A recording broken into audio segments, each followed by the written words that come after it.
Hey, what's up guys and gals? My name is Rick9G. Thank you so much for joining me today. We're going to be looking at Hogan's Heroes. Wow, it's really fun to say that because I'm a big Hogan's Heroes fan. I really want to thank you all for joining me today. Now, Hogan's Heroes is a classic TV sitcom from the 1960s through the 70s that is still being played in syndication to this very day, which is completely amazing. It is dubbed in many languages around the world, including Germany, and people still watch it and enjoy it. It's even developed kind of a cult following these days, and more people are watching it today versus actually watching it when it first aired. So why is this show so popular? I'm going to give you my thoughts on why I believe that Hogan's Heroes is so popular and continues to be so popular.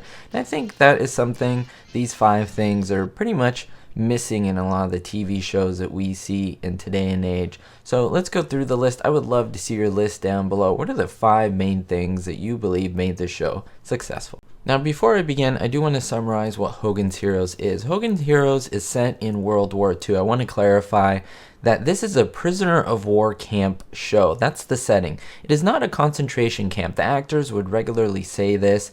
There's a big difference. Concentration camp is a horrible events that took place in World War II with the Holocaust and the Shoah. That is completely not what we're talking about here. We're talking about American and British and even French soldiers who were taken prisoner in German camps left there, and there was kind of a degree of honor that was in these camps. Of course, the Germans were in control and the prisoners were not, but that's where this show subverts those expectations. The prisoners regularly escape from camp without the Germans knowing about this. They steal costumes, they make the uniforms, they print counterfeit money, and basically they're fighting their own war within this prison camp. They have contact with the outside world and the outside allies.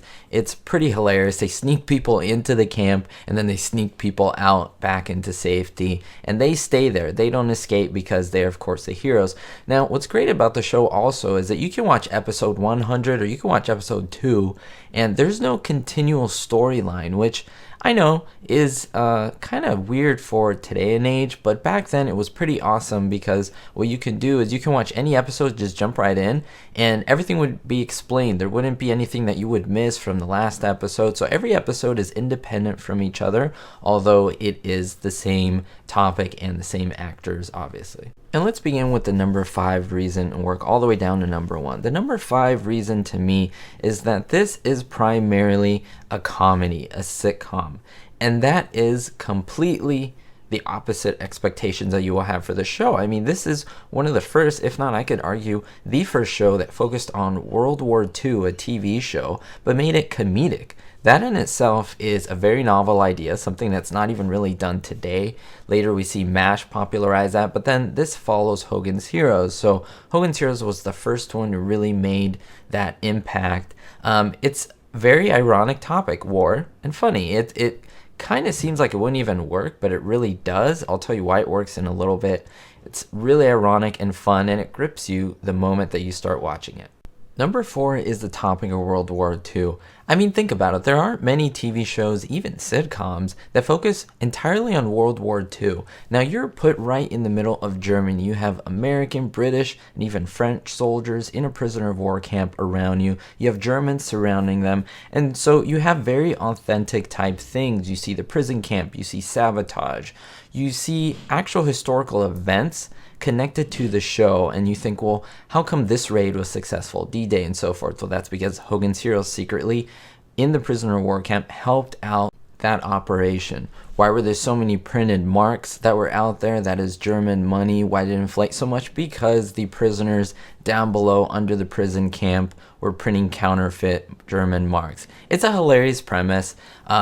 You see the Germans being made fun of while they don't know what's going on. Everything's happening right under their noses. Again, if you're a fan of just World War II, this is just World War II treasures. There's so much gold in here, and I think it's something that everyone loves. Number 3 is what I would call the upside down paradox. Upside down world paradox. And what I mean by that is your expectations are subverted. You would think that the prisoners are the ones who are being taken advantage of, they're the ones that are being controlled, but it's actually the opposite. It is completely flipped. So you want to see the underdog, who are the prisoners, get their way. You want to see the Germans, who are of course ruthless and portrayed in a negative light, be fooled, and you want to see them being made fun of and being splashed with water and being killed off through sabotage. It's just so satisfying to see that.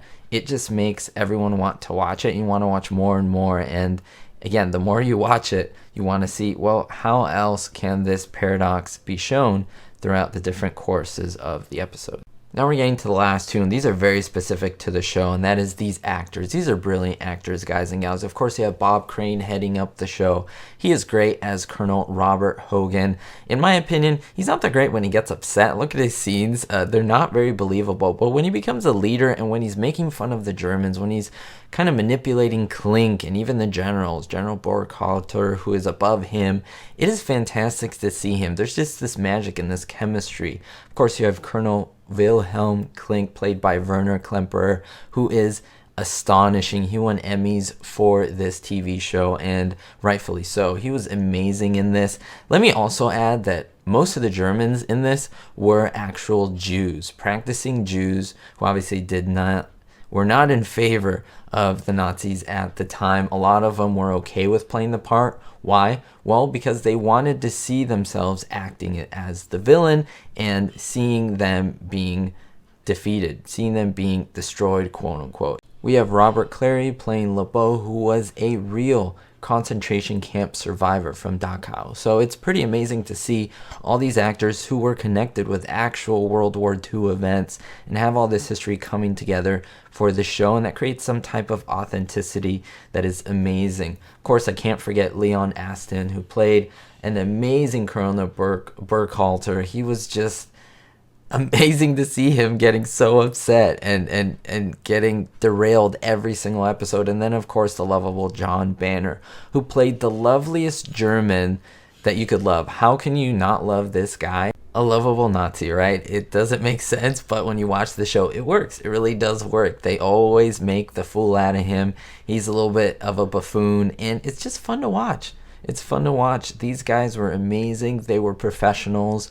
They were seasoned actors, and it really does show. They put so much effort into this show to make it believable, and it shows. And finally, number one, guys and gals. I know some of you may think or could argue that the actors is probably the number one reason, but I would argue against that and say that the writing is number one. Why? You can have the most amazing actors, but horrible writing, and you're not going to get a great show. And the writing in the show was amazing. All of the actors who read for the show, a lot of them weren't convinced of doing this type of show. Prisoner of War Camp and a comedy, that doesn't sound that great. But when they read the scripts, they were completely amazed. They said, this is the show for me, and they decided to finally do the show. So this is my top 5 list. I would love to see your list, guys and gals. Thank you so much. If you want to see more Hogan's Heroes videos where I can show you things like bloopers, facts, highlight certain episodes, highlight certain moments, connect the dots, go into references, all these things are things that I love to do. If you want to see more of that, don't forget to subscribe and hit that thumbs up button.